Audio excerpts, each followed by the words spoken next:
Tug of War.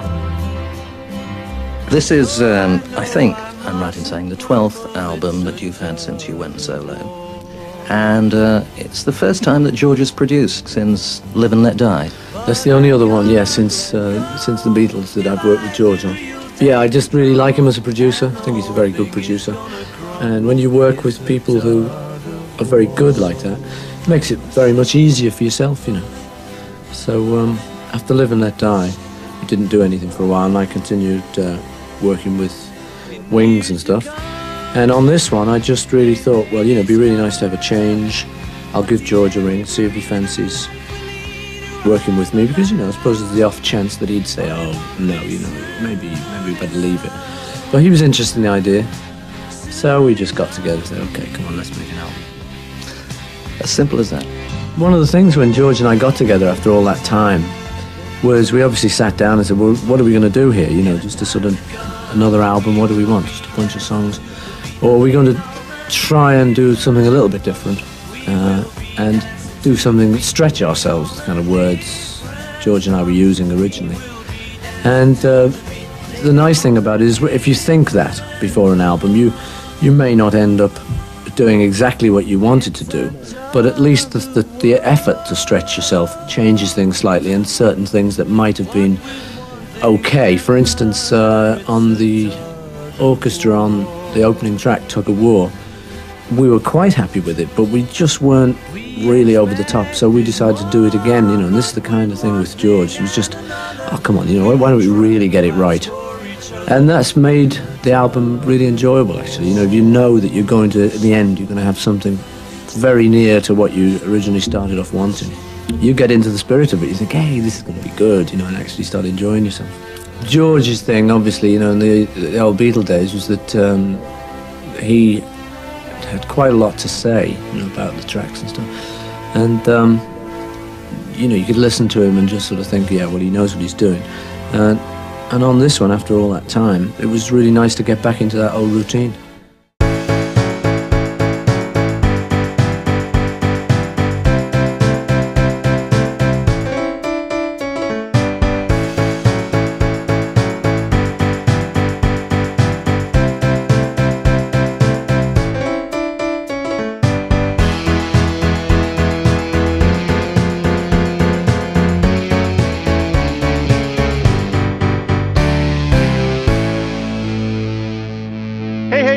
Welcome to episode 164 of Two Legs, a Paul McCartney podcast. As you all know, we are a Paul McCartney talk show mainly dealing with the solo career of Paul McCartney. I'm one of your two co-hosts, Tom Hunyadi, and you may know me from my other show, Talk More Talk, a solo Beatles video cast. And I am joined by my partner in crime, my backwards traveler. He is Andy Nichols. Andy, my friend, what's going on? What's up, Tom? Ready to tackle Tug of War, 40 years Tug old. of War. Unbelievable. I cannot believe it's 40 years old this month. Yeah, I mean, I guess I could say that this was like my first introduction to solo Paul, but we'll get into that in a few minutes. But first, I'm really excited to welcome back a legend in the podcasting world. I mean, he was part of one of the, if not first, one of the first Beatles podcasts, which was called the Beatles or the Fab Forum, right? Then that turned into Fab4Free4All, and he's still doing that with Rob Leonard and Tony Triguardo. And he is also the author of Beatles Tunes, and he is Mitch Axelrod. Mitch, thanks for coming back. It's great to see you. Oh, great to be seen. By the way, if he's your backwards traveler, am I your cufflink? Yes. I want to make sure. Or yes. Am I like, I'm your odd socks? Yes. Odd socks actually probably would be better. My wife would agree with that one. Odd socks. There you go. There you go. But anyways, Mitch, it was good seeing you. It was good seeing you at the fest. I think you were only there for the one day, but it was just really cool.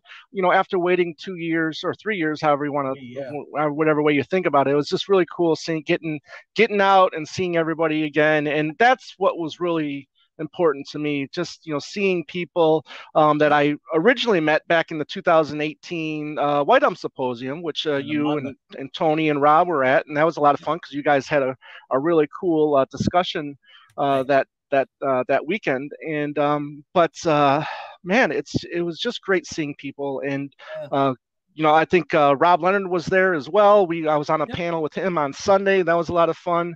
So what you been up to? Oh, same old stuff. I have to agree with you on the fest, though. Sometimes, we all agree that the guests are not great anymore because, you know what, frankly, they're all dying out. The ones who would, and the ones who would probably be good for it won't do it. We know who they are. So, but you know what, the true thing that Lapidos has brought to everybody for these past 40, 50 year, 45 year, whatever, is really the getting together of Beatle people. And that's the one thing that I missed. I've been in contact with so many people for the last 3 years, and we kept saying, "Oh, let's get together," and then COVID. Right. So finally, seeing everybody at the fest, that's the real heart of what makes the Beatles so special, the community. And I agree with you. That was great. Right. Though.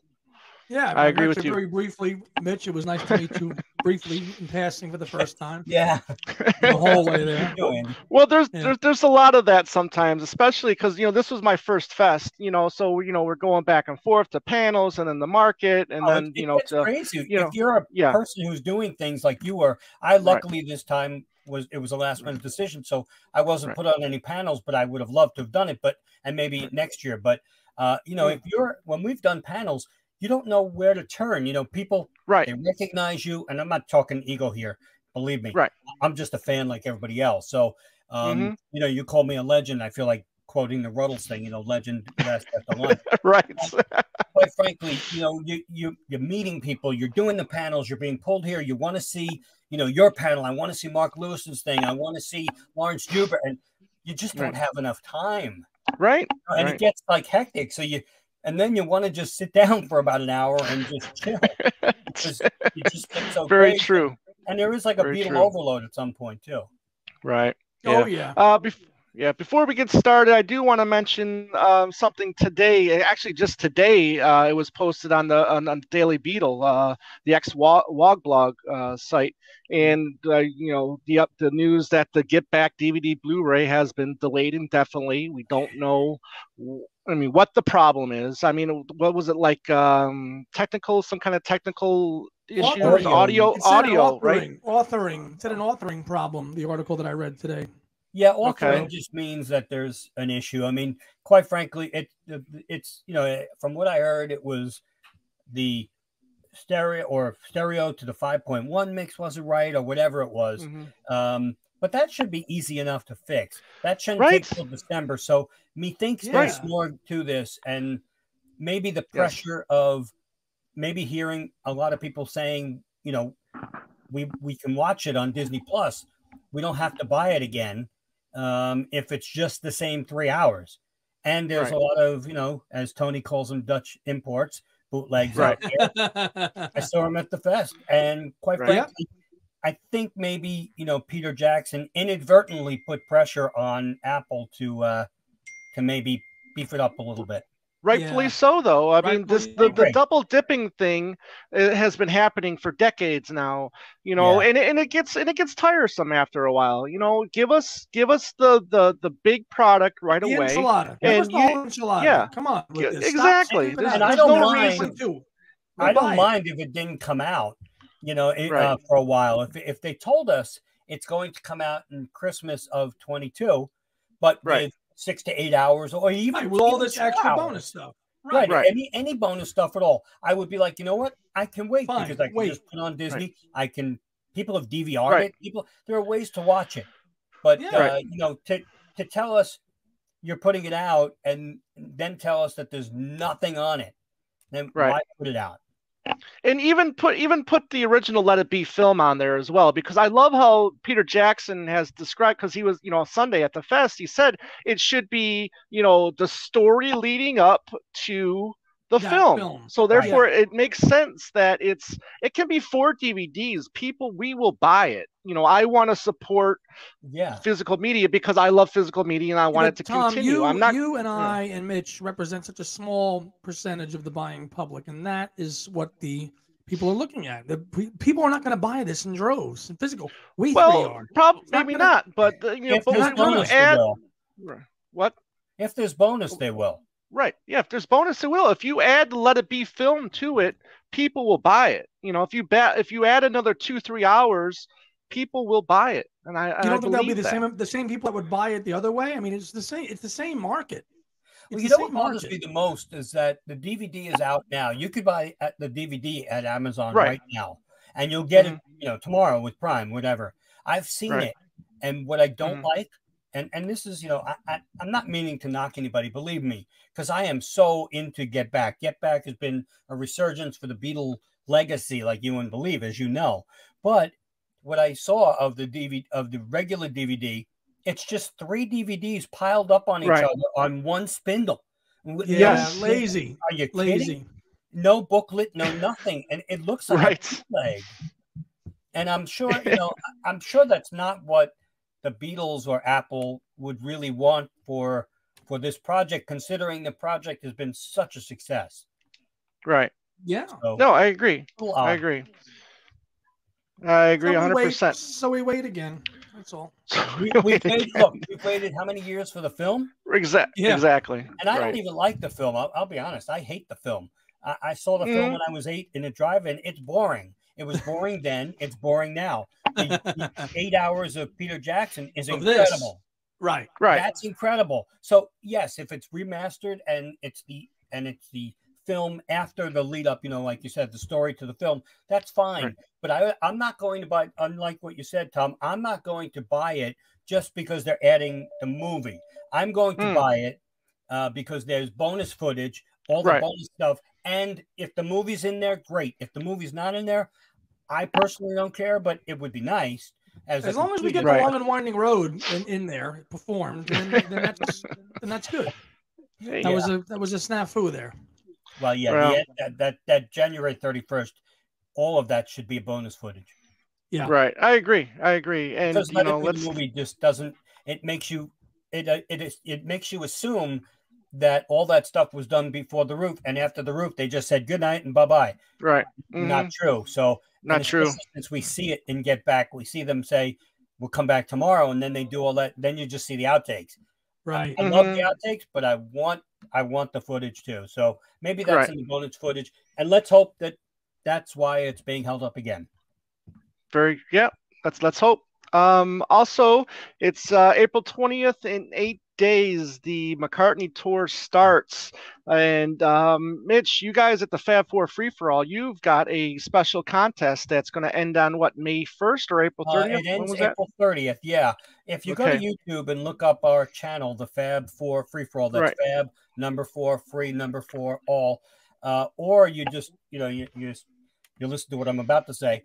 You can win 2 tickets to the MetLife concert. And, you know, are they great tickets? No, but they're free, which, you know, you've seen the prices of these concerts, especially McCartney's now. And free is good. I like free. Free for me is good. Yeah. As long as you're in the building, you know.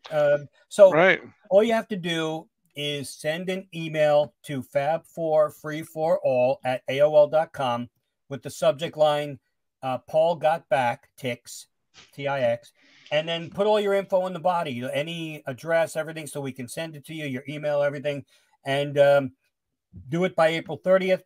But again, if you forgot what I just said, you can search our YouTube channel. We have a video for it that you can stop and watch over again and until you get all the directions. So I appreciate that, and it's all courtesy of AEG Live. So it's really great, and us.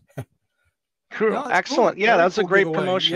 Yeah, it's cool. It's nice that they finally. We can't get any tickets for us, you know, as people who have been promoting, you know, Paul forever, which is okay. I mean, as long as we can give out 2 tickets to people who really want to see him, that's great.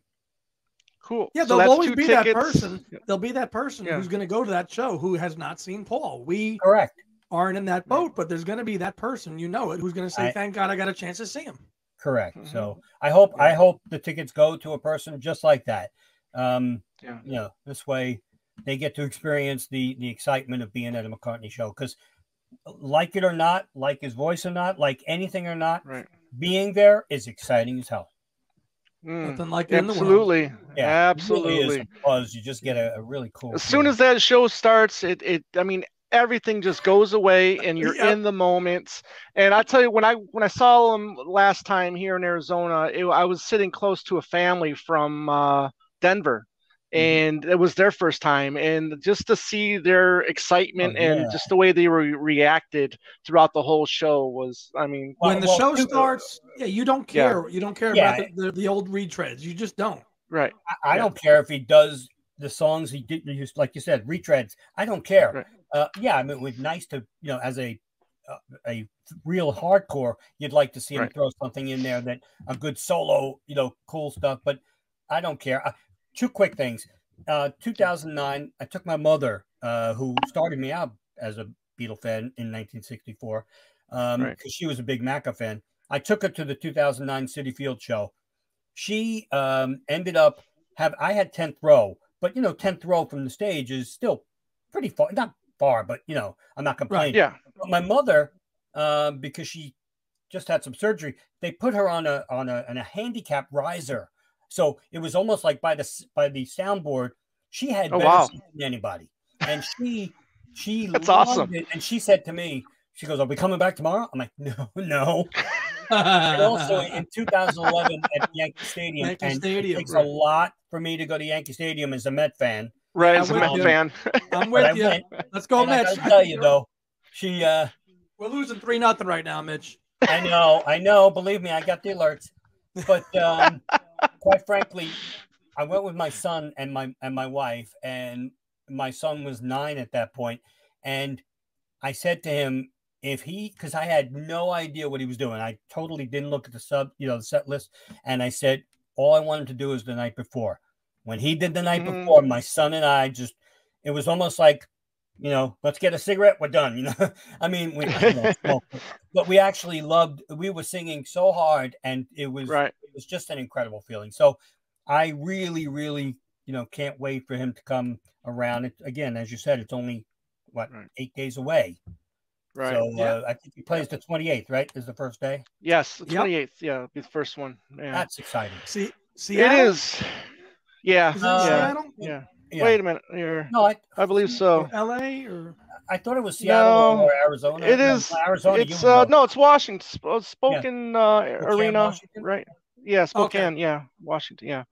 So, but before we get to Tug of War, Mitch, I want to talk to you a minute about Fab4, because it's 2022. I mean, you guys started in 2009, I believe. Yeah, I believe. Let's talk a little bit about doing a show in 2009 as opposed to doing one now.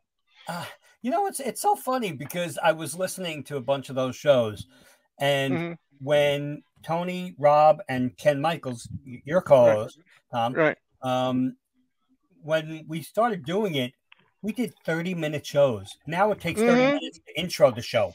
But, I mean, literally 30-minute shows. The first show was 15 minutes on Let It Roll, the Greatest Hits compilation, and Abbey Road. I mean, 50 minutes on Abbey Road. Now, again, like I said, it would take us an hour and a half just to talk about the cover. So, back then, but it was kind of groundbreaking. And, we all... we all talked about it, and Ken was very instrumental. As you know, Ken is very passionate about the Beatles, and it was great because we got to do something that we really love, and we still love it. And even though Ken and the three of us have split, we're all still doing what we love. So absolutely, what he's doing, we're doing what we're doing, and you know what? As long as we are just promoting the Beatles and their music, that I hate to sound cliche, but that can't be bad. Right. That's right. You guys actually got to record in the studio though, right? Yeah, we did. And it actually got crowded because there were 3 of us on one side and one behind the glass recording it. But you know what? It was, and sometimes it gets heated, not in a bad way, but you disagree on some things, but it was fun. It was different. We didn't know that we'd be quote groundbreaking, and again, please don't take it as any kind of ego thing. We were, I think, the first all talk, if not first Beatle podcast, but definitely first all talk. And we decided all talk because number one, we were too cheap to pay for the music. And also, a lot of people told us, and they still do, that when they hear us discuss an album, they're listening to the songs in their head, or they go back and they'll play the album after the show, or they'll stop the show, since they can, and they'll listen to it, and they'll, oh, I remember that, So, that was kind of fun back then, and it still remains fun to this day. We don't do it as often because 10 years later, and you've got kids and wives and medical issues, and unfortunately health issues with your parents, and so it gets a little, life gets in the way, but it's still a lot of fun. Right. Cool. And then you guys put this online, right? Did you guys have a website that these were originally posted on? Well, we had the Fab Forum, and then a lovely group at Sirius stole it. But stole the name. And frankly, we weren't going to try to, battle the Beatles, so to speak. Right. So we changed the name. But yeah, we had the website, Fab Forum, and it, again, we didn't do anything YouTube wise because it was all audio. Right. The only time we did for YouTube, we started doing that when we couldn't get together. Right. So, and Zoom, actually was a great vehicle.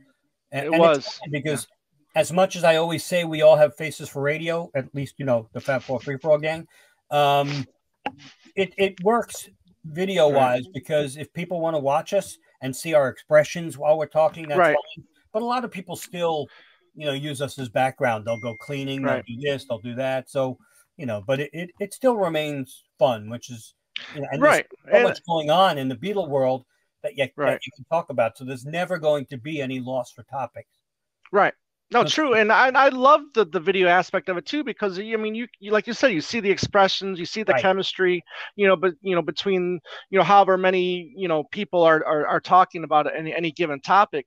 But I also like that you also started showing parts of your collection on the Fab4Free4All channel as well, right? I started that. We when we were going through some things, like each member had their own stuff going on. Right. I said, you know what, we should do like 5 to 10 minute videos on Fab4Free4All finds, and it doesn't have to be anything spectacular. It doesn't have to be greatly produced. Just hold up whatever you think is really cool and talk about it, because there are so many people that collect, and not even if they collect, just they're Beatle people. So even if you talk about, look, this shirt was touched by Paul, and give the story, people are going to be fascinated by that. And I love that aspect of it, that you can, you don't have to have a formal, show. You could do just a 5-10 minute video and people will still listen into it. People still watch them. We have our show called Things We Bought Yesterday and Today, which it's a thing where I'll show recent stuff that I've got recently. Andy will show stuff that he bought decades ago. So it's really interesting, and people really enjoy those kind of shows, and they see what they might be missing in their collections, and then you build friendships from that. Well, so I've really learned so much from a bunch of websites that I never. And again, I just turned 60. And I've been collecting since 2. I mean, I'm not kidding when I say I've been collecting since 64. And I'll be honest, there are some things that I never ever knew existed, like the multicolored Greek singles that I don't know if you saw that I showed. I have a couple of them now. They go for like $500 each, and people say, "Oh, they're not from the 60s because they're multicolored." Yes, they are. I've been doing research, but I never ever knew. And I'm not telling my wife, by the way, how much they cost, but of course. But how could you know as a collector in the 70s and 80s, but pre-internet, you bought what you could buy near wherever you lived. You didn't have this online research to find a foreign pressing and know that it existed even. Correct. Wherever. You didn't have that knowledge. I passed up so many foreign pressings in the 70s when they were so plentiful in all the stores. Gem Records, I think, used to have it used to be like a round label or triangle on the imports, and I used to pass them all up because I didn't know anything about foreign, records of the Beatles, imports or anything. And now, now I wish I didn't pass any of them up. I went like $3 for an album. So you're right. The internet has been a great resource. Also, it's been a great way to collect, but I sometimes wish it wasn't here because I still like the thrill of the hunt. And sometimes eBay, I can find 60 of the same thing that I want, and it loses its, it loses like the appeal of me going to Beetlefest. Yes, well, that's Beetlefest, and actually finding something and going, oh, I want that, and taking it because you could only find it there. Right. Which is exactly what the fest was up until 10, 15, 20 years ago. Yeah, you used to have to be like literally, I think there were like 4 or 5 people deep in the marketplace, and you had to dig through just to get to the table, and then you'd find something and you'd be like, oh, I can't believe, do I want to spend $7? Now it's $700 now. But sure, I think I could have bought a butcher cover in '77 for $50. Oh wow. Yeah, but again, I was 15. 77, my father wasn't giving me $50 for that. Right. No, so it's all relative. It is, and my relatives were cheap. No, just kidding. So very cool, very cool. It is collecting. I've been trying to catch up because I've collected the CDs and tapes and CDs, but now I'm getting back and recollecting all the vinyl, and it has been. And right now I'm also on a mega kick, getting as many as the picture sleeves from around the world.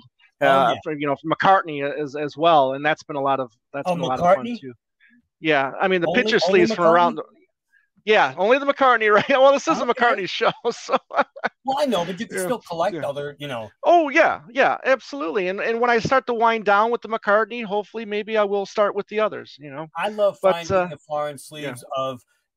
Real quick, I love finding foreign sleeves of the Beatles where it's got like a 1970 or 69 song with a 1963 picture. I love that because that's cool. I got an Italy one from Strawberry Fields Forever with Penny Lane with the 1965 picture on it that I'd never seen. Nice. With all 4 of them with hats, which I've never seen. And love it. I love stuff like that. So there's a lot. I don't think there'll ever be a time when I stop collecting, which is also the reason why the Beatles will never go out of style. Right. No, very true. Very true. The legacy will continue. Right. All right. Well, let's get on to the our 40th anniversary celebration of this masterpiece, Tug of War, released in April of 1982. It was a little bit of a wait from McCartney 2 up to Tug of War. 81 saw no release of anything from McCartney, except for what. Which I think the concert at Campeche was released in 81 though, but even though it wasn't like an official McCartney release though. So that was the first time since 62, right? Yeah, I believe. First time, no release. Yeah, no release. So that was kind of odd, especially if you're Mitch the Lennon murder, right. Unfortunately put a damper on anything, Paul, with his, it's a drag, isn't it? I think he didn't want anybody to perceive that he was going to quote, I hate to say capitalize, no pun intended, on the death. So I think it was, I think it was a conscious decision not to do anything. Okay, that's fair. In my opinion. Okay, yeah. 80 starts off pretty tough for McCartney. We know what, and we don't have to get into that.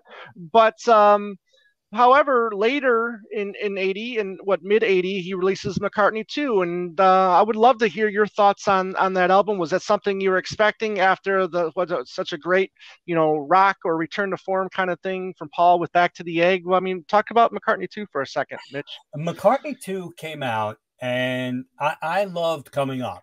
Okay, so I'm going on record. I loved Coming Up. I loved the video. I thought it was really innovative. I had no idea we were going to get bogey music and dark room and stuff. It blew me away. And I'll have to tell you, I really have to tell you, other than I didn't even like Waterfalls that much at the time. I did like One of These Days because it was a McCartney ballad. But I didn't like the album as a whole. I got it. And if you remember, I think you got it with the Coming Up promo single attached with it. So I didn't enjoy the album as much as I really enjoy it now. I just didn't get it. I was 18 years old and I didn't get it. I didn't understand what he was doing, but now it's actually one of my favorite McCartney albums. There you go. Right. I mean, we got like little hints here and there from him, like this experimental type side, like, you know, with More Moose and the Grey Goose, you know, was kind of little bit, or you know, other little things, or, you know, Picasso's Last Words was a little different, you know. So, you know, there towards the end when he morphs all the songs, you know, kind of.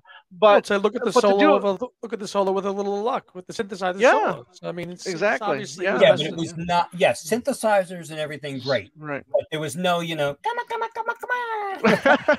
Really, I mean, and bogey music, like I keep saying, right. A lot of it was different. Even Temporary Secretary, that was wow. Yeah, I actually liked that when it first came out. A lot of people don't even like it now. But I was so Oh, happy no, when it's he put it out live. It was great. Right. Yeah. So that was kind of a challenge for you. I mean, he kind of challenged you as a listener to kind of get into, you know, but as a diehard fan, I mean, you accepted it, and obviously you changed your opinions. I didn't pull the album out a lot. I'll be honest, I didn't. I kept listening to Back to the Egg, which I absolutely adored, and you know, I can't believe McCartney himself doesn't ever talk about it because he doesn't like it because it only sold 1 million. But I love that album. So it was, I just kept pulling that album out, and Londontown, because it was only a couple of years old. And Londontown happens to be, if not my favorite Wings album, very, very close to the top. But so there's he had so much prior that he was never going to disappoint me. I wasn't going to say, oh, I'm not a Paul McCartney fan because you put out bogey music. I skipped a lot. I did not play it as much, but now I have a much better appreciation for it. But it was a challenge at the time. Right. I mean, were you a fan of the Coming Up studio or live or both? Both, because we got the single of the live, but the video was the studio, so it didn't matter. And what made, if he would have put out a studio version video, which was kind of just, you know, techno and all that, I don't know if I would love it. But because he was so innovative with the, you know, the 30 people that were him and then Linda, you know, doing that, it made the video so much fun that you couldn't, you know, you couldn't help but like the song. And I really loved the live version. The live version was great. Right. And that technique in that video is something that actually gets repeated on a video on the album we're talking about today. The multiplying of the people and doing the same thing for Ebony and Ivory. They do They did the same They did the same kind of coming up technique for that video too. Right. Yeah, that must be a challenge though. Yeah. I mean, all of them. And that video coming up was obviously much more of a challenge because he had to record it how many times. Right. Because you had to do it separate each time. But certainly Ebony and Ivory, you know, Stevie wasn't even there. So that was a real challenge. Yeah. Right. How were you getting your information back then? I mean, did you, before March of '82, before the release of Ebony and Ivory, how were you getting your information? You know, how were you being informed that an album was coming out? If I'm not mistaken, and you know, I have to go back now in my memory. If I'm not mistaken, I was still dealing with, I want to say Beatle Fan. I think it was out at that time. Was it? It's got. Mitch, were you a member of? Were you a member of Club Sandwich? I was a member of Club Sandwich. Yeah. Okay. It took forever. You were getting these then. It took forever to get to me. You know, he would announce. I don't remember how he announced it, but I think there was the next one is, and it was amazing how long it took for that copy to get to me. But yeah, I was a member of Club Sandwich. I still have all my membership cards, and I have the letter at the end when Linda passed and they closed the club. I have a letter because I told them just take my refund money and put it towards Linda's cancer charity. Okay. I got a nice letter from them for that. But I think, and again, maybe my dates are wrong, but I'm almost positive Beatle Fan was around. I'd have to check that. But other than that, I think it was just, news. It was, in New York, we did have the Daily News, and they were really big Beatle fans. So they did publish a lot of stuff. So, I think that's how I got my news. Yeah, because I'm kind of curious when people here in the States, whether it was with Club Sandwich or Beatle fan, would have found out that Paul was working with George Martin again. Because it's funny because the first thing they do, We All Stand Together, which ends up being the last thing that comes out. they release. Yes. So I still remember though prior, a lot of the news was. Again, the New York Post in '79 for Kampuchea had the Beatles on the front page. The Beatles are back. So it was definitely the newspapers that were printing all the quote gossip of Beatles. Right. So I think that's you're right. George Martin. I think I'm trying to remember how it was leaked about Paul working with George Martin again. I don't recall, quite honestly. Okay, so let's just like a little backstory here. So Paul's still busy. I mean, he's working. He's working with Ringo, doing songs with him for "Stop and Smell the Roses." He's also working on tracks for Linda with he's busy. for what? Yeah, he's busy. He's doing these busy with the Rupert the Bear film, which at that point in time was still a film. So Right. working on that. He's also working on remixes or remasters for an eventual cold cuts that again doesn't happen in that point in time. But I wish. then in April of '81, I think Lawrence Schubert talks about we get the breakup of Wings, which April depending on what story you want to believe, because Linda will say something, Paul will say a couple different things. When did you get a sense or the knowledge that Wings finally broke up? I don't think there was ever anything official. Really? It just went away. I mean, Wings just went away after the Japan bust. I mean, we didn't. They announced it. They announced it in Club Sandwich. I mean, that the band was officially breaking up. Yeah, but I don't even remember that. Quite frankly, I don't remember that. I just remember after the bust. The bust was such a big thing, right? The bust was Wings is officially get disbands in April of '81. That's like 15, 16 months after the Japan bust. So. After the Japan bust, right? Because I mean, even though if you listen to Denny Lane, they knew it was right after the bust, but nothing was official. So and you still had Denny Lane playing on Tug of War, right? Exactly. So it wasn't like they were Wings was still Wings, if you want to say the original three, the core. Right. Because he brought Denny to Montserrat, of course. So. Yeah. Right. Exactly. Yeah. But it's weird though, because you'll get Linda, who in the mid '80s will say, well, he was just getting tired with playing with musicians that weren't up to snuff as Which Paul, is and then because we know Steve Holly and Lawrence Schubert were probably. Oh, come on! I mean, they probably were the best musicians he'd ever played with. Right. I'm not saying it's the best Wings incarnation, but technically and professionally, technically, absolutely. And then you got Paul saying, "Well, me bringing the drugs was kind of my way of getting out of Wings." That's that's just historical revisionism at its finest. Exactly. Correct. So which he does a lot. Yes, right. And then the other one is George Martin wants to make a McCartney record, not a Wings record.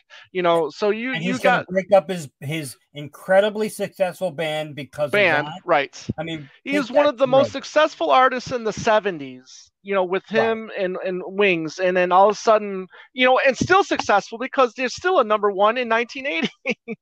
Correct. So which is amazing. I do. And I don't want to get into this because I think you'll probably hate me for this, but I still don't think Wings should be in the Rock and Roll Hall of Fame. That's fine. No, I mean my personal opinion, I do think that Wings was Paul McCartney. The rest were sidemen, and so it's not. Again, it could. I know they had a lot of hits and everything, but if Paul McCartney wasn't in Wings, they're not. Look at it this way: if you're, let's say Wings were going out on tour and Paul McCartney was not going out on tour with them, I wouldn't. You tell me the difference. How many people are going to go and to nobody would be there. Yeah, Seriously, exactly. Nobody would be there. Right. Yeah.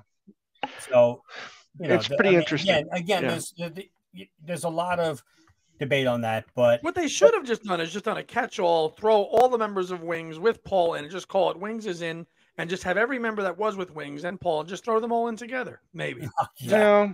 I don't know. There's too many people. Yeah. We won't get into that. Yeah, exactly. So, I mean, a lot going on. He's recording, as usual, he records enough for a double album. Yep. That doesn't happen.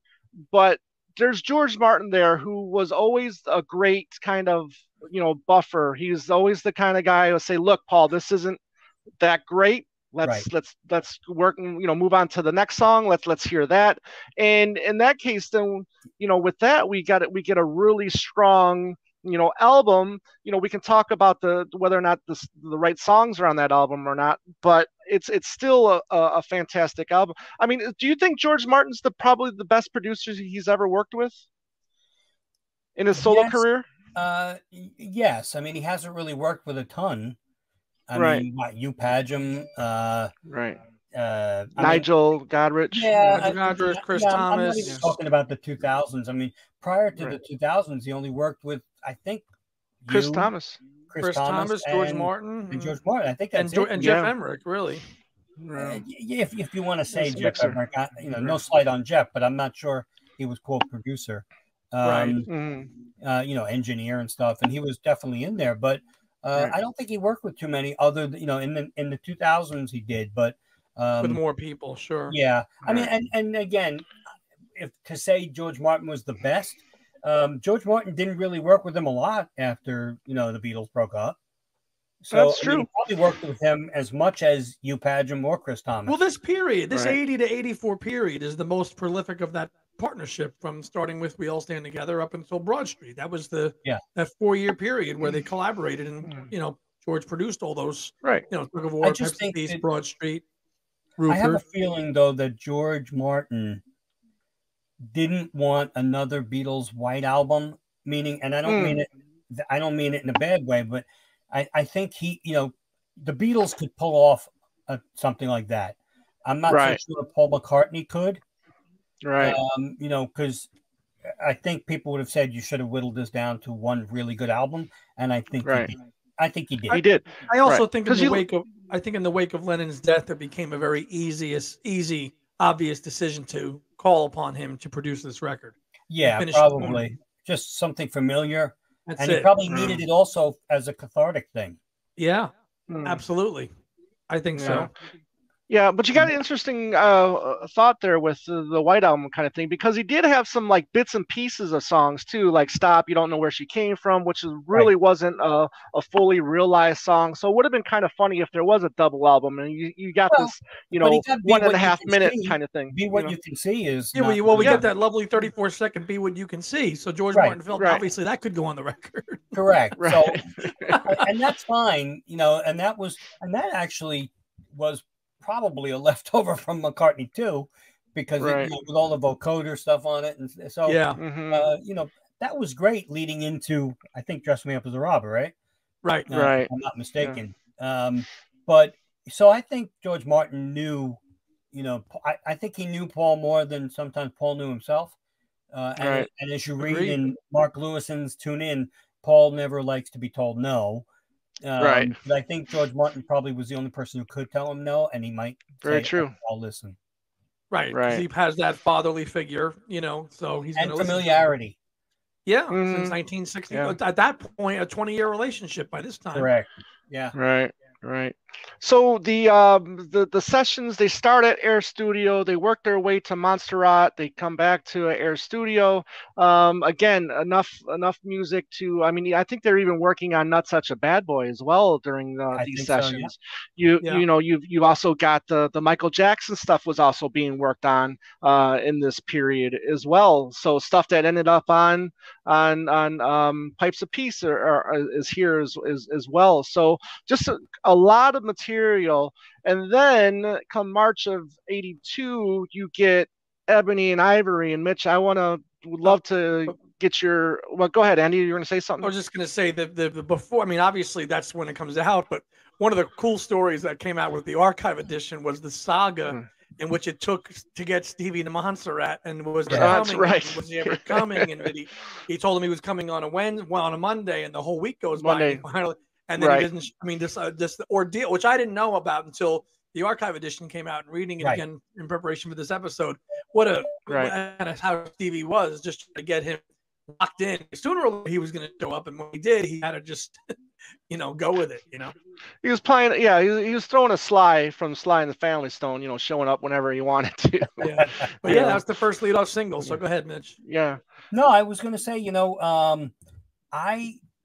when Ebony and Ivory came, there are times a little bit back. There are times when you wait for an album and you say, okay, the single is, I hope, is either going to or not going to be indicative of what the album is. And you hope either way, depending on how you feel about the single. There's occasions like Press. When Press came out, I was so hoping that wasn't going to be what Press to Play was about. And I'm right. It wasn't actually, because I couldn't stand the McCartney, darling, I love you, love you, love you, love you. Okay. No, you love me. Okay. Oklahoma was never like this. Yeah. Okay. But cool video. Good video, though. Good video. Come on now. Song.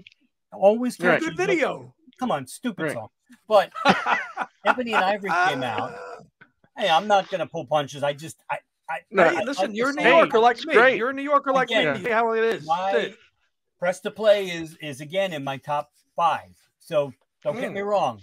But when Ebony and Ivory came out, everybody, it went straight to number 1, obviously, for like 7 weeks. 7 weeks. Here and there. Consecutively. Yeah. Correct. And that, it gets a lot of garbage now. Everybody, Ebony, so corny. If you listen to the lyrics, it's so timely now. It never got untimely because Lord knows, racial equality is not here. But I thought the song was good, but it was sappy, yes, but it was so catchy, and the video also made it so catchy and so ingrained in your brain. So I was really excited about that part, about having the single, come out. But I was so hoping that it wasn't going to be that type of album. Throughout it. You liked it, but you didn't want the rest of the album to be that. Yeah. Yeah. Right. And it wasn't. So that was good. But I enjoyed the single a lot. And I still don't get the garbage it gets to this day. So you're still a fan? Oh, I'm still a fan of Ebony and Ivory. And you know what? When he played it in '89, some people said that was their bathroom song. I don't get it. I don't get it because it's still one of the biggest hits in his catalog. I don't care. Absolutely. And it's a good song. It's just a good song. It's a good song. I hate to quote the anthology stuff, but it's Bloody McCartney. Shut up. Shut up. It really is good. And if you're going to count, I think it stayed in the charts or at number 1. Well, I think Hey Jude was 9 weeks or 7 weeks. Right. I think Hey Jude was 7 weeks also, if I'm not mistaken. So 7 or 9. Yeah, something like that. But still, if you're going to say Ebony and Ivory is a bad song. But think about the legacy of this song. It's the only song to go to number 1 in the UK and in the US for Paul. For McCartney. One for Paul. Only one. In his entire career. Yeah. And on that fact alone, it should be highlighted and celebrated as such. And just the message is needed today. The message is still very, very, it's a required thing. It's never going to still be relevant. Thank you. Relevant was what I really wanted to say. It's very relevant. And I just don't like all the hate that Ebony and Ivory gets. Oh, it's a sappy. It's not a love song. Now, when did you get because just the McCartney version is on the 12-inch. Was that something you got to hear early on? No, not early on. If I remember correctly, it was on a 12-inch. But wasn't it on a promo? It was the 12-inch single, which but that didn't come out right away. No, it did not. I remember that did not come out right away because I had no idea. I think there was a bootleg video going around first of the solo The solo one with the guy in the jail cell video. Yeah. That, I mean, it was horrible quality. I mean, horrible quality back in the early 80s. But that's how I first heard, and I don't think it was, right away. It was probably a good year later or something that I knew that there was a solo version out.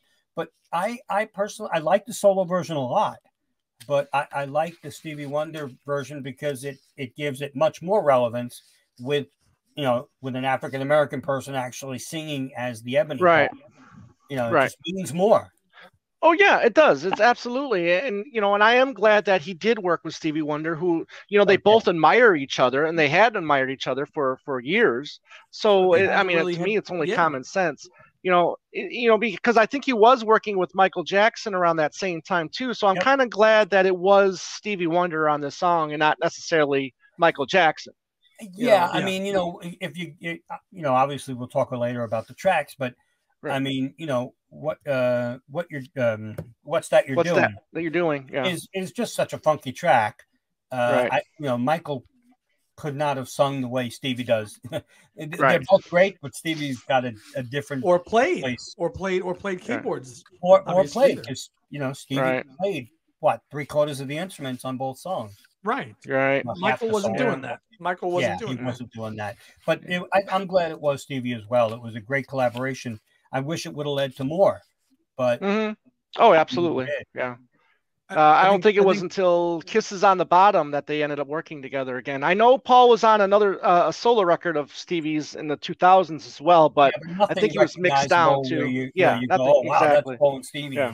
Even Kisses on the Bottom, there's nothing.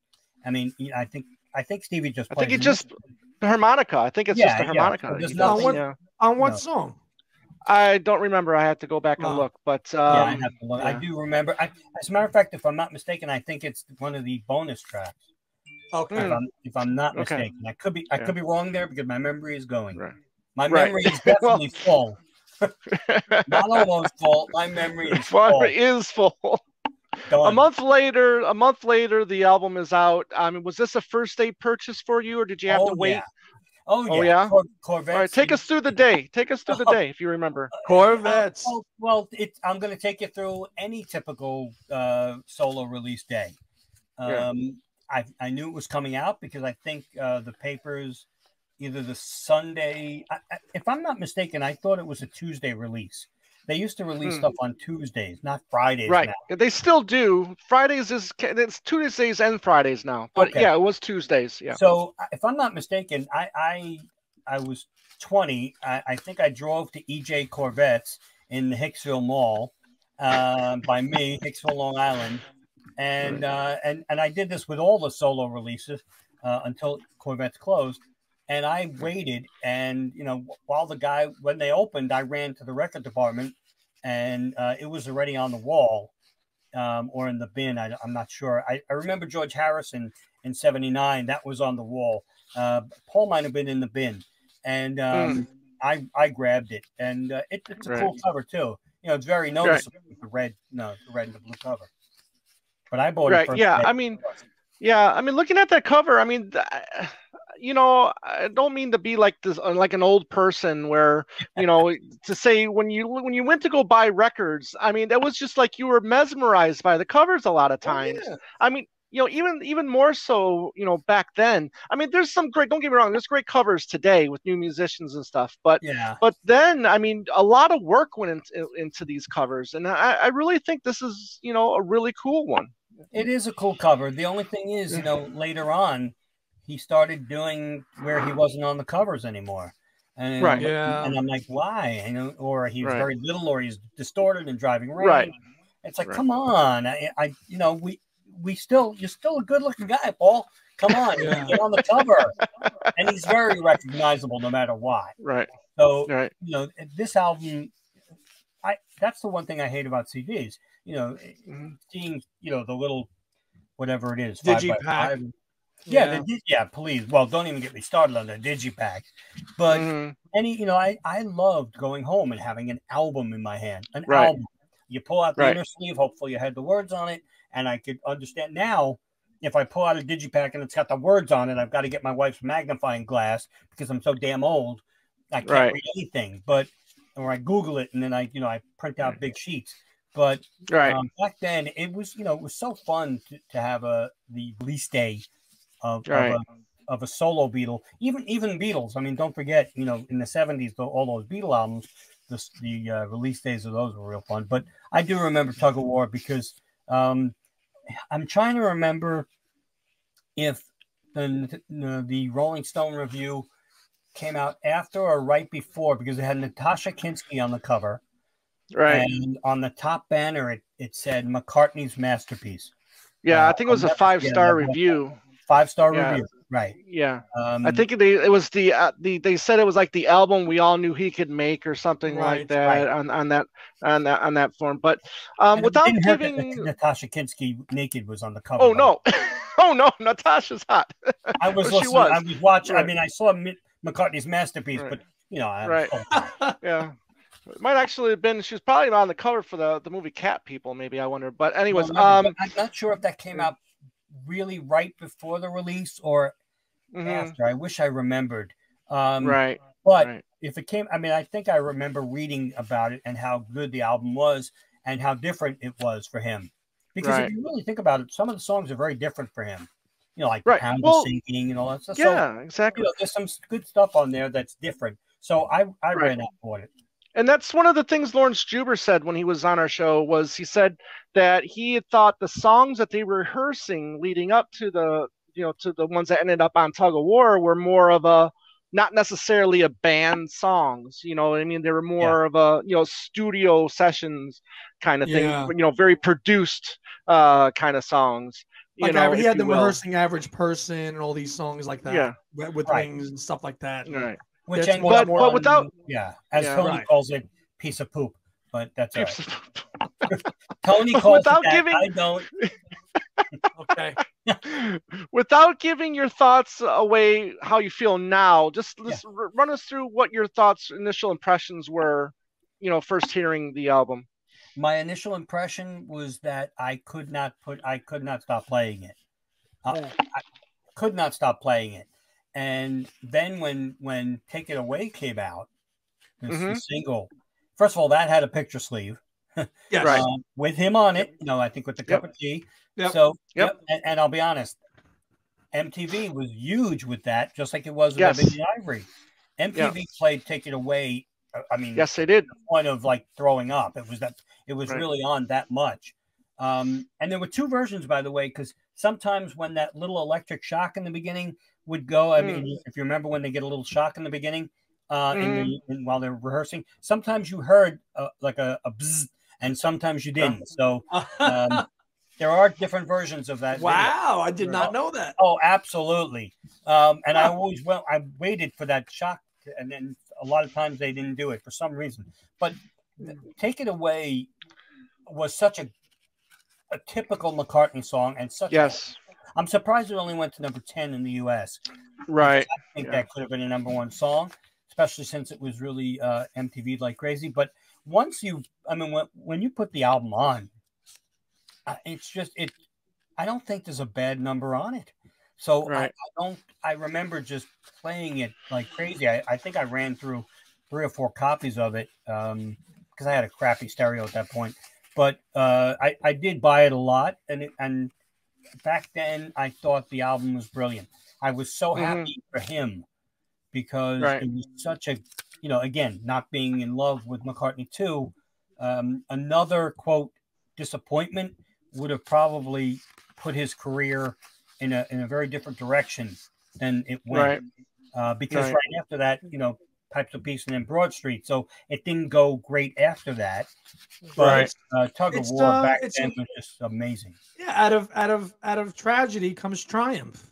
And that's what this record really represents in a lot of ways. I mean, everything about it. Yeah, well, you say that, and then Here Today, and Who Wasn't Crying? Come on. Right. Everything. So I out of was tragedy, crying. right. Out of tragedy comes triumph, and a great record from start to finish, hands down. Absolutely, it was. Yeah. Yeah. You know, being the first, 8, 9, 10 during those years, big, huge MTV fan. I mean, any chance I could watch MTV, I was there, and I just remember seeing Ebony and Ivory all the time. I remember seeing "Take It Away" all the time, and the videos that followed as well, because they did play McCartney a lot in those early days. They did.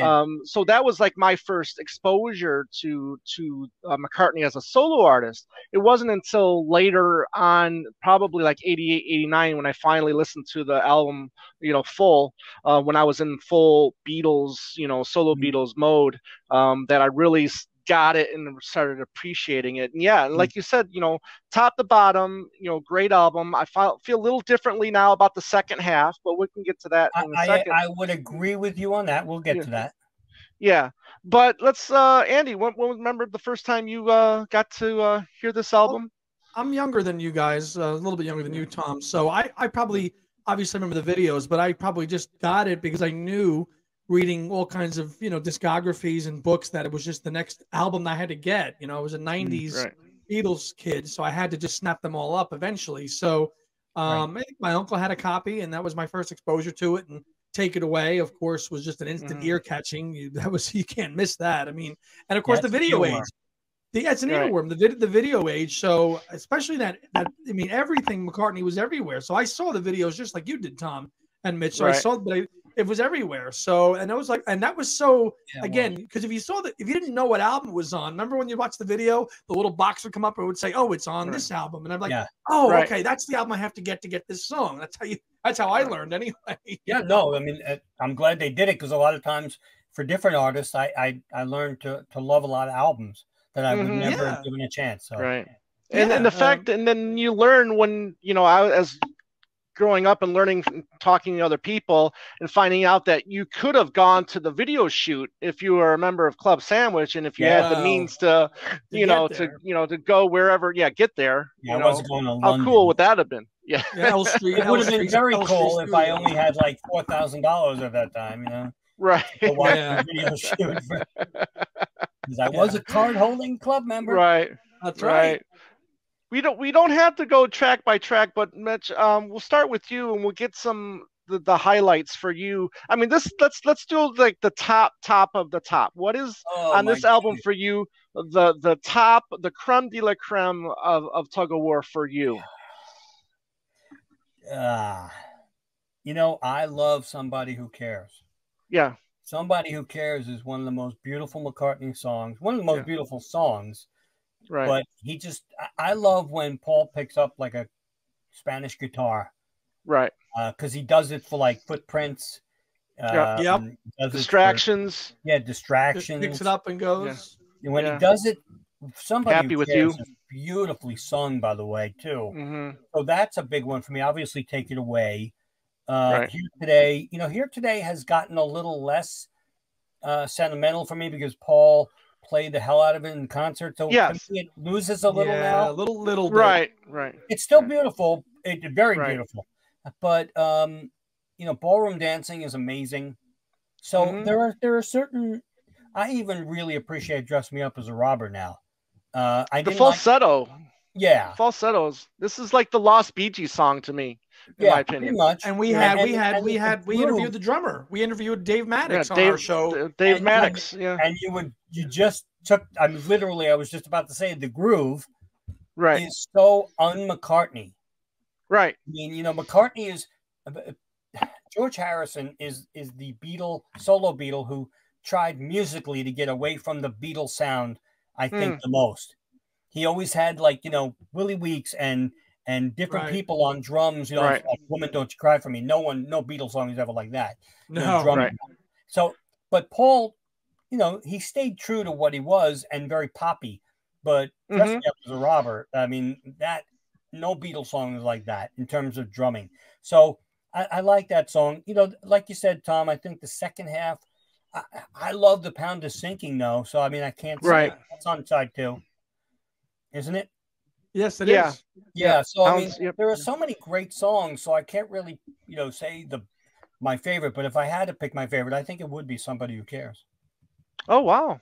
Yeah, I do. Nice. I think that's a nice pick. And I love the message because, I mean, he'll do that from time to time where he'll do like a kind of like a, you know, talking to you and kind of like pick you up song, you know, kind of like, you know, No More Rain or you know, I mean, not No More Too Rain, Much but Rain. Too Much Rain. Too Much Rain. Think Too Much That's Rain a great or, song, by the way. yeah. Wow. Yeah, and you know, Who Cares? You know, and you know, stuff like that. Happy With You in a way too. You know, so I'm really happy, you know, when he does those songs and tries to, you know, it's just to him, it's like, you know, pick you up positive message that he's so good at, you know. And so I mean, the voice is just perfect on right. that. It is perfect. Yeah. Yeah. It really Andy, what are the standouts, the creme de la creme on this one for you? Wanderlust has got to be number one. Oh, that's a great one. Yeah. Wanderlust, I mean, the singing on Wanderlust, if he has the Philip Jones Brass Ensemble on that song, I mean, the counter melody. The counter melody. Oh, the counter melody is amazing. And I always go back and forth, which is the better one, Broad Street or the Tug of War version, and they're both Tug of War awesome. version. Come on. Yeah, the vocals are you know, so much smoother. Yeah, they are. Wanderlust, obviously Wanderlust, the title track, although I know Tom's not a big fan of the beginning of the pushing and pulling bit. The pushing and pulling. Like constipated. I mean, every time I hear it now, I'm thinking he's constipated. He's got to go take a laxative and finally get it out, you know. And then he sings. Yeah, but Wanderlust, Tug of War, Take It Away, Somebody Who Cares, Pound is Sinking, Dress. I mean, those are the biggies. That's the like Somebody Get everything on here. This is why for me it's a top 5 album, hands down. Right. Oh, hands down. Yeah, hands down. Yeah. What about you, Tom? It's when I listen to this album, it's always between Take It Away and Wanderlust for me, which are the two best songs on the album. You know, again, since Wanderlust is is played, on the second half, so it's the song that I listen to, towards the end. It's usually that one. It's just so beautiful, so perfectly sung, and I just love that he has the balls to sing about a situation where he almost got busted. But listen, nobody knew about it then. Nobody knew about it. Nobody knew about it. But it was a drug song, not a drug song. Sorry, I don't mean to sound like that. But about a situation with drugs, exactly. And he made it into a beautiful song. Beautiful song, absolutely. Really and like you said, the production, the piano playing on that. I mean, he is just on top of his game for this song, and it's top tier. I mean, it's in my top 10 of songs from McCartney. Let me ask you a question though, and we'll get to it later. But I don't think Wanderlust could have been a single. No, we'll get. Yeah, we will get to that. Album track. It's a great album track. I don't think it's a single. Track. I don't think it's a single either. Okay. No, right, I agree. Right. There wasn't really songs like that as singles. Right. Especially during that time. Maybe in the late 70s, he could have, Barry Manilow kind of got away with stuff like that. A little he's bit. A different artist, but he's a different artist, Take It Away, Wanderlust, Somebody Who Cares, obviously, Here Today, Ballroom Dancing, those to me are the creme de la creme on this album. They're great. Yeah, exactly. So then come I think it was June, we get Take It Away as a single that, like you mentioned, Mitch, that goes to number 10. I'm curious because Tug of War is the third single, and let me double check here. That was September. By that time, is it a little too late? Do you think? Or because because March, Ebony Ivory is out in March. June, that's kind of a little bit of a long time. Now, I know Ebony Ivory is so successful that you might not have needed another single right away, but that is kind of a bit of a long time, don't you think, between singles? Quite frankly, I think, if I'm not mistaken, I think Paul had the video ready to go, and he didn't want to not use it. I think he was very proud of that video. Right. For the song, I think that probably coaxed him into making it a single because he knew the video would be played, because the video was played a lot. Yes. But it didn't help the charting. I think it went into the 40s. You might want to check out. I think which one? Tug of War? I thought it was like 40. Yeah, it was 53. 53. Okay. Yeah. So could it have been different? It was a long wait, but back then, you know, they put out a ton of singles to give the albums legs because they weren't putting out albums every year like people do now. So, you know, Paul waited 3 years, 2 years, you know, it wasn't like the Beatles where you got 2 a year. So I think maybe if he would have chosen something like Ballroom Dancing, a more up-tempo, upbeat, I think it would have been great. I think Tug of War got lost on the radio. It wasn't played a lot on the radio.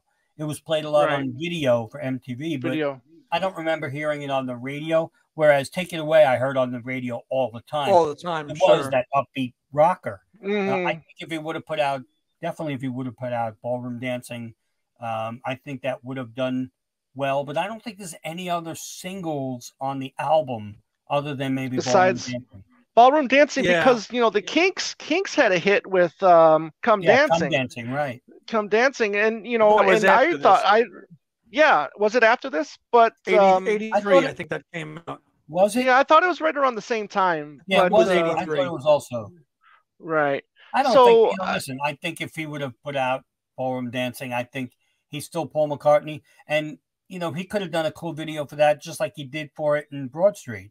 Broad Street, yeah. I mean, so I think, and I think that was a missed opportunity with Broad Street too, because he maybe could have put out Ballroom Dancing as a single then, using the Broad Street version to promote the album, and on the back of, you know, Tug of War still being, you know, McCartney's masterpiece. So I think it could have done well, but I don't think there's any other song on the album that he could have released other than that. So 3 singles max on this album. However, we got to change the third one. I think so.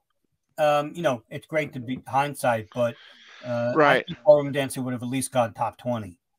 Right. Yeah. Now knowing what we oh, absolutely. Knowing what we know now, knowing what songs were recorded at this time, we know we've got Rain Clouds, we know we got I'll Give You a Ring, we know we got Ode to a Koala Bear, you know. So is this album perfect in your sense? Could you replace a song or two on this album with one of the tracks that didn't end up on the album? No. Really? No. Wow. I'll Give You a Ring and Rain Clouds and Ode to a Koala Bear, they're all perfect B-sides. They are. Okay. I don't think any of them were better than anything on the album. I don't. Right. I mean, I'll Give You a Ring. It's a great song. It's, you know, it's a bouncy. I think so. But again, I mean, that could have went on there. Maybe. I mean, we could have taken Be What You See off and thrown that. Be What You See is just an interlude thing. I don't. Yeah, it's only 34 seconds. I don't even think that's a song. I mean, I know a lot of love doesn't get it with Carl Perkins. I mean, that doesn't get a lot of attention. Yeah, I'm not the biggest fan of that. I mean, the track that they did together, you know, my old friend, was it? My old friend. I mean, that's beautiful. That didn't get released until, you know, years later.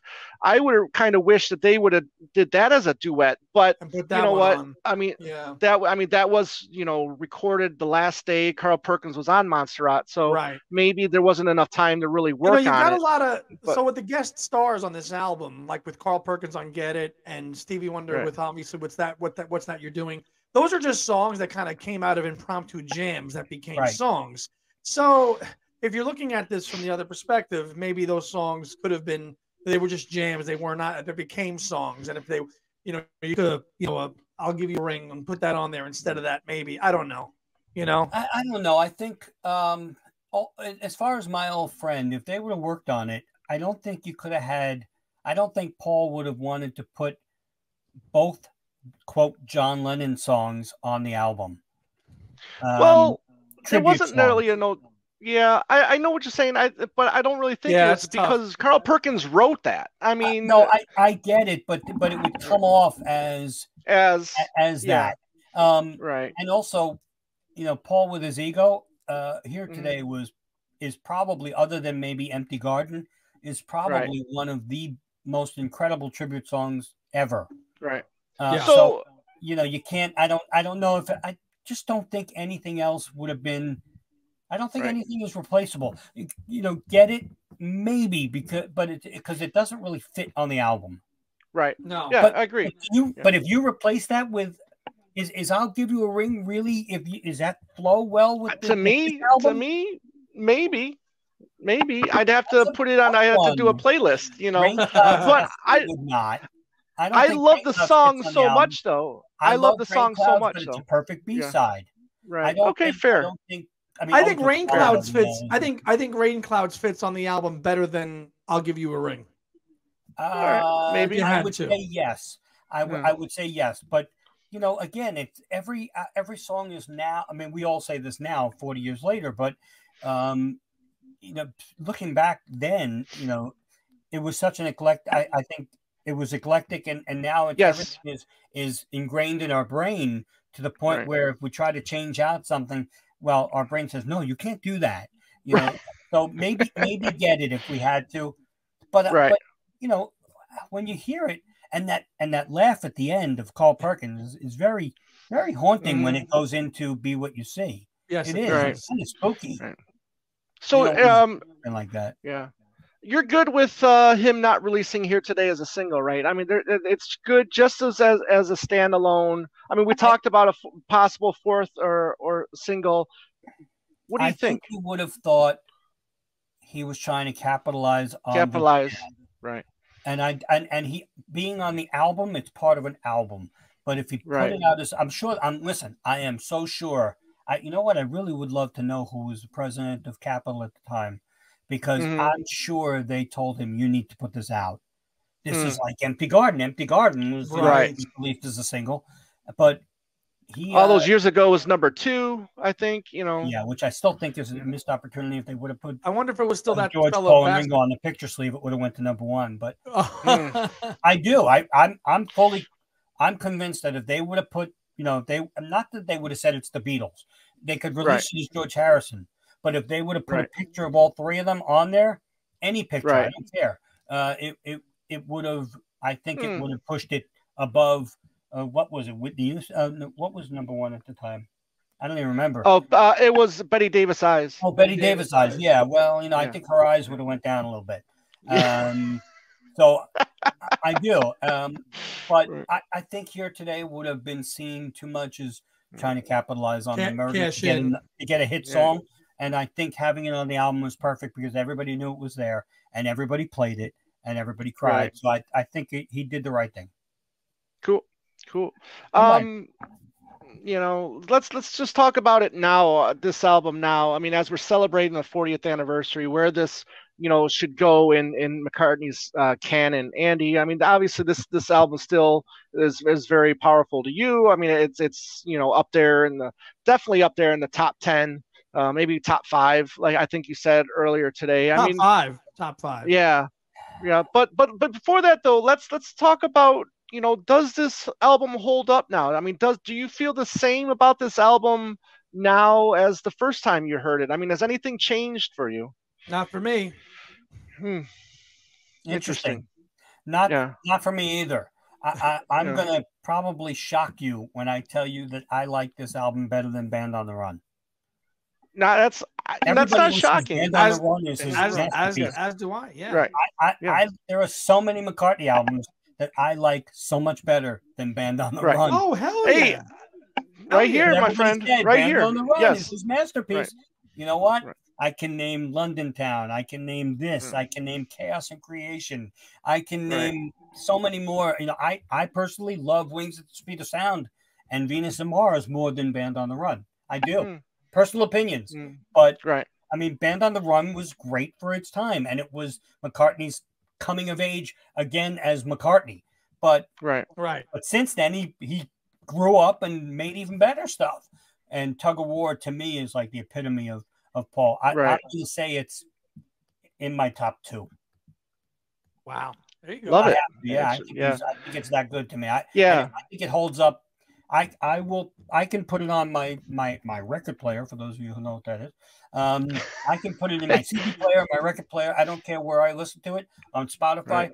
And it's not anything I do not skip a track.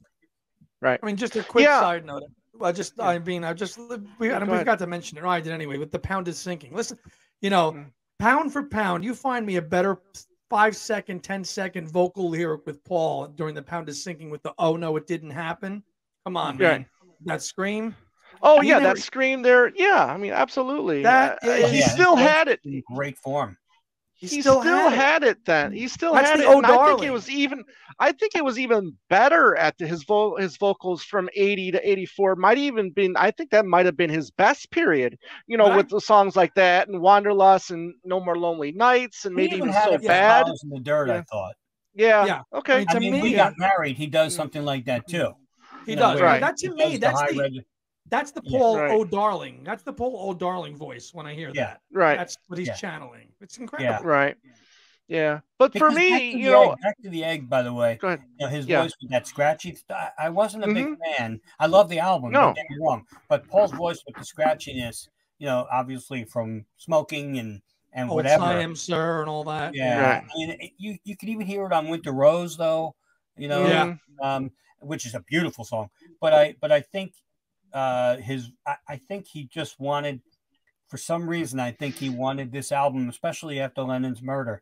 He knew it was coming out after that, and I really think he wanted this album to be something special. Right. Yeah. I agree. I think still that this is close to a masterpiece as any artist could ever do. In my opinion, I mean, I'm not the biggest fan of What's That You're Doing, but I still enjoy it. It's it's what, over 6 minutes, almost 6.5 minutes long. Something, yeah. 6:22. Oh, sorry, I'm off by a second. Yeah, no, but however, it's a little long, and I like it, but I think that fits more on a McCartney 2 than it does on a Tug of War. Sequencing could have maybe helped with, like, you go from Somebody Who Cares, which is a beautiful ballad, great, into that. If it had gone from Somebody Who Cares into Here Today. Man, forget about it. You'd be a puddle. Well, that might be too soft. I don't know. Maybe the Pound is Sinking. I mean, but you're right. Sequencing, but to me, it's weird. I never thought of, because it opens with Tug of War, and normally you want the album to open up with maybe Take It Away. Take It Away. Right. Yeah. But I never ever thought about this because this album is so good. The sequencing never bothered me. Right. Okay. Yeah, I mean, the only thing that I would really want to take off this album is Get It. I mean, that's just the one track, unfortunately. And Carl Perkins is terrific. Well, don't get me wrong. It's just, I think it kind of just sticks out like a sore thumb on this record a little bit. It could have been on Pipes of Peace. Yeah, true. Yeah, true. Yeah. Because Pipes of Peace was all leftovers. I think this would fit well with it. That could have went on Pipes of Peace, and Tug of Peace could have came off instead. Oh well, and whatever, yeah. But I do want to give some love to Dress Me Up as a Robber. I think that I love his vocals on. I like your take on it, Tom, as you called it, the Lost Bee Gees track. Right, it is the Lost Bee Gees track. I mean, but every once in a while I'll have different views on Ebony and Ivory. Yes, it's a great message. It's a wonderful duet, which in the 80s duets were just massive business. I mean, there was just so many duets going on in the 80s. It was just ridiculous. But great message, but there's times where I do kind of get a little tired of the song, and then I won't play it for a long time. Then I'll hear it and I'm like, yeah, this is just a great tune. It's a very catchy tune. When you're listening to the album, do you skip it? No, I won't skip it necessarily. So, but yeah, I mean, so it's still good. It's still a good song, very good song. So I really don't know because some people might say it's dated. I don't know if that's I don't think so. I think a lot of Press to Play is dated because of the production. Right. But I don't think. I think that's the great thing about George Martin Productions. You can listen to America, the group America he produced. Band, and it sounds, as fresh today, Sister Golden Hair, it sounds like it could have been on the radio today. Yeah, right. I think he had that kind of touch where he doesn't have any kind of dated production. Timeless. Yeah. And I think that's what he did with this. I think Tug of War doesn't sound dated at all. And I disagree on Ebony and Ivory. I don't think it sounds dated. I think it just sounds like a lush production. I don't think it's polished. If there's one word I had to describe this album, it's polished. It's polished from start to finish. Yeah, it is. Yep. Cool. All right, Mitch, I'm going to put you on the spot. You said this was going to be your top 2. What's the other one? I don't care. I'm going to say Londontown. Hey, Londontown. Yeah, I have to say I can't wait for the archive edition. Yes. Because yes. Londontown, I mean, yeah, maybe Name and Address has to come off it, but Londontown to me is such a great Wings album that I know it's mellow and everybody, you know, it's 420 when we're recording this today, so people probably, you know, let's light one up and hang out on a boat. But no, but quite frankly, Londontown. Captain says there'll be a bus. This one's not to be. be. And there was. Wanderlust. But to me, it's got to be Londontown. So it's Tug of War and then Londontown. There you go, bro. I mean, look, that's awesome. The McCartney album. So I mean, you know, I could say any album and it's okay because they're all really good, except Driving Rain. Sorry. Right. Well, listen, I agree with the Band on the Run. It's a great like starter. Like, you know, Andy and I, last week we talked about, or maybe 2 weeks ago, we talked about what are like the 5 albums we would give like a beginner. And obviously I think you have to give them Band on the Run. Oh, you have to. Yeah. And you have to give them Tug of War. You know, Tug of War, Flaming Pie, Ram. That's number 3 for me. Yeah, Ram. Okay. And maybe Chaos and Creation. You know, you give them a mix of a wide, you know, of multiple decades. In my opinion, Chaos is so good, but when I listen to it now, it's a lot more mellow than I remember. Oh, very mellow record. It's a lot more mellow. Yeah, it's a great album. I mean, there's not a lot of upbeat songs. I mean, I love New. New is a great album. New is great too. So but I think Chaos from top to bottom is the better album, though. Yes. Oh, yeah. I agree with you. So there, but again, you know, giving a person 5 McCartney albums. I mean, what has he done? 40. What do you do? You'd be shortchanging that person. Put them on the island and give them 40. And give them the whole, give them the 52 years worth of music and say, here you go. Here you go. Good luck. Even the Fireman, throw it in. Burlington, here you go. All right, we'll talk to you in about 10 years. Go. Yeah. Well, this was great, Mitch. Thank you for joining us with absolutely. I mean, good.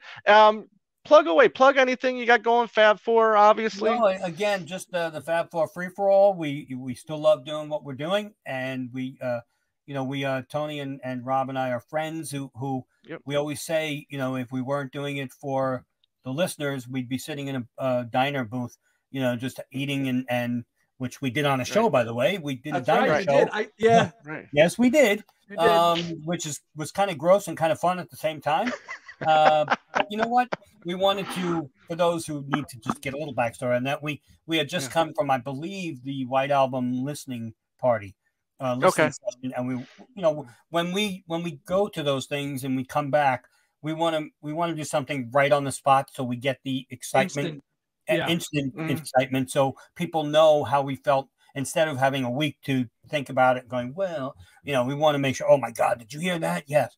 So we were at the diner and they didn't mind us recording. So if you ever listen to that, it's kind of actually fun. But Fab4Free4All, you know, again, everybody who does podcasts is doing something great. So, you know, I'm going to plug all you guys too, because every podcast is doing something different.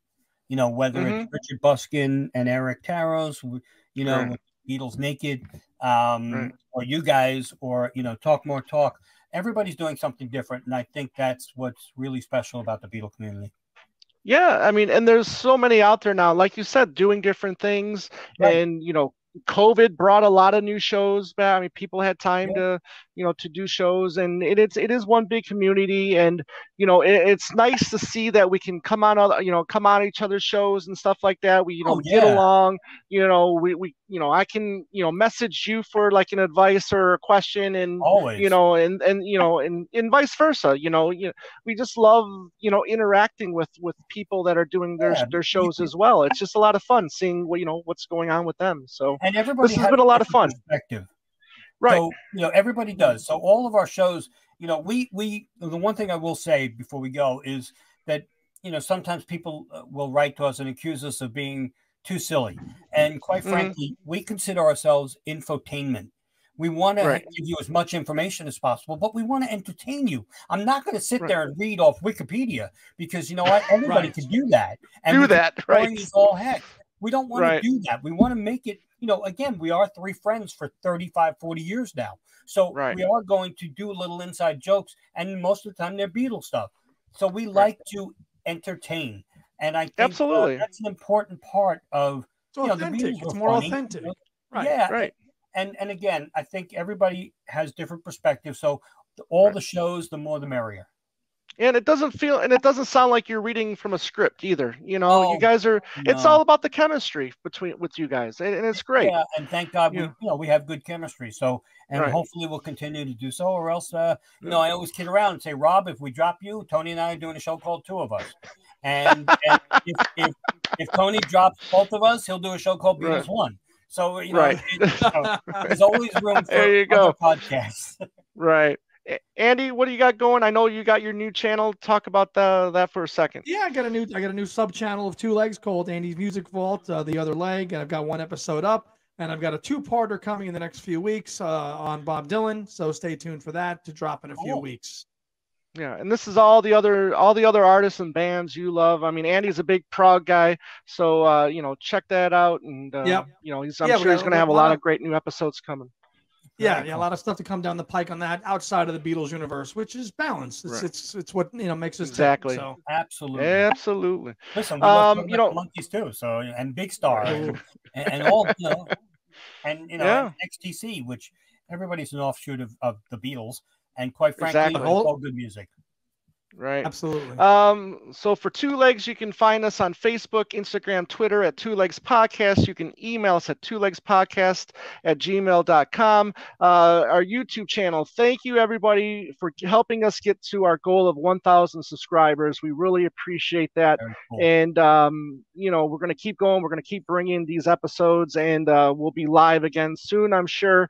So, Mitch, thank you for joining us. It was great having you back. And, you know, everybody out there, it's good seeing you. And next week, we'll have Adrian Allen back to talk about his new World Tour 89-90 book. So be on the lookout for that. So does the second half of the book get better like the tour did? Sorry. Because the second leg of the tour got better. Sorry. Better? There you go.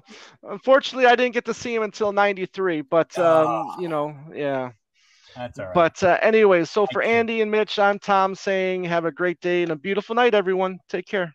Take care. Thanks, guys.